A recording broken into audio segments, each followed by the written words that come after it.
Good afternoon, Vaqueros. Vaqueros, Miracle on the Hudson. This guy, Sully Sullenberger, was a pilot of U.S. Flight 1549 10 years ago.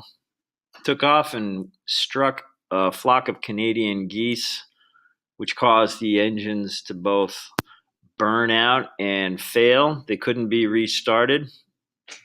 So if you look on this diagram, the red dots were the pathway of U.S. Flight 1549. It was not intended to go that way. As you can see, it had to land in the Hudson River. The reason it had to land is because the jet engines stopped working and they couldn't glide. They were basically a huge paper airplane that had been thrown, and it was obviously going to go down, and it didn't have enough glide to make it back to the airport. So it was going to crash in the city, or it could crash on the land.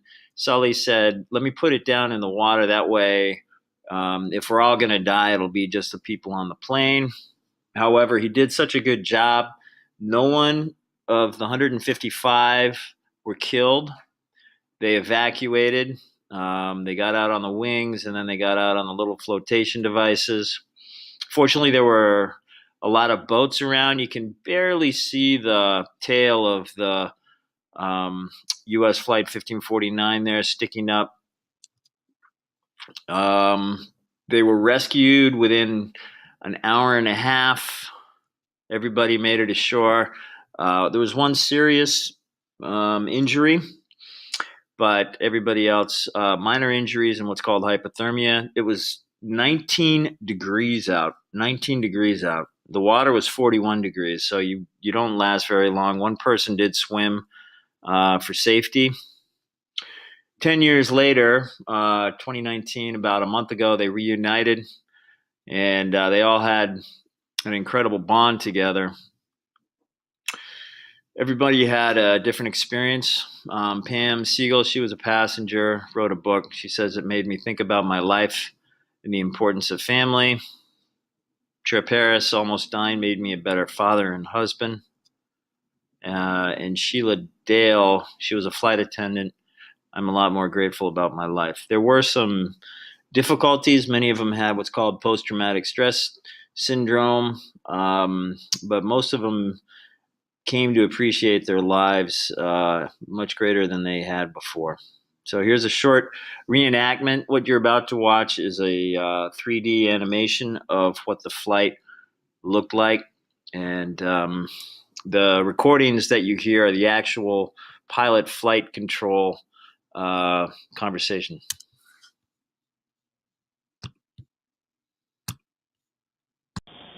Cactus 1549, 700, landing 5,000. Cactus 1549, departure to contact climb, maintain 15,000. Maintain 15,000, Cactus 1549.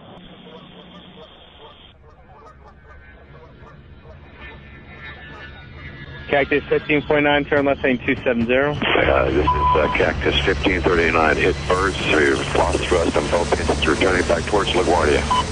Okay, you need to return to LaGuardia. Turn left heading up 220. 220. Tower, stop your departures, got emergency returning. Who is it? It's 1529. He bird strike, he lost the thrust in the engines, he's returning immediately. Cactus 1529, which engines? He lost thrust in both engines, he said. Got it.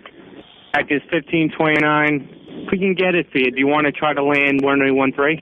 We're unable. We may end up in the Hudson. All right, Cactus 1549. It's going to be left traffic to runway 31. Unable. Okay, what do you need to land? Do you want to try to go to Teterboro? Yes. Teterboro, Empire. Actually, LaGuardia departure guy, emergency inbound. Hey, got it. Cactus 1529 over the George Washington Bridge. Wants to go to the airport right now. Wants to go to our airport. Check. Does he need assistance?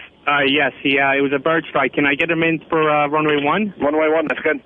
Cactus 1529, turn right 280. You can land runway 1 at Teterboro. We can't do it. Okay, which runway would you like at Teterboro? We're going to be in the Hudson. I'm sorry, say again, Cactus? Cactus 1549, radar contact is lost. You also got Newark Airport up at 2 o'clock in about 7 miles.